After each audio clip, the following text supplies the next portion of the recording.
My mom kicked me out of the house 9 years ago to please my stepdad, saying she didn't want to see a reminder of my dad in her house.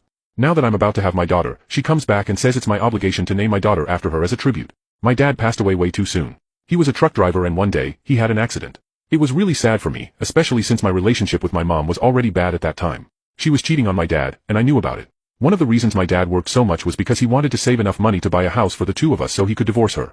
Technically, the house we were living in was hers. She never really cared to hide her affair, and I often saw her bring her boyfriend home. After my dad passed, that guy became my stepdad. At first, he tried to act like he was cool with me, and honestly, I talked to him normally because I didn't have much choice. I figured if I had to live with him, we could at least try to get along. But that didn't last long. Little by little, he started telling my mom that he didn't want to raise a kid that wasn't his, and so on.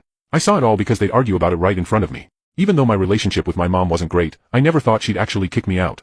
Well, I was wrong. One day we had an argument because she had taken the money I was saving and gave it to my stepdad. I called her out on it, and that's when she told me I was useless, that she didn't want me in the house anymore, and that I was just a bad reminder of my dad. She said she didn't even understand why I was still there. I thought she was just saying that because she was mad, but no, the next day, my clothes were thrown out of the house, and when I tried to go inside, my stepdad blocked the door and told me I didn't live there anymore. I called a friend, desperate, and he let me stay at his place for a while. After that, I moved to my grandma's house. At first, she wasn't exactly thrilled about having to raise me either, but it was definitely better than living with my mom and stepdad.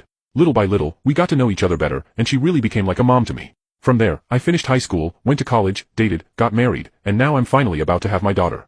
I told my grandma the news since we talk almost every day, even though I live far away now. Apparently, she told my mom because the next day my mom called me to talk about it. If you want to watch the part 2, click on share and more.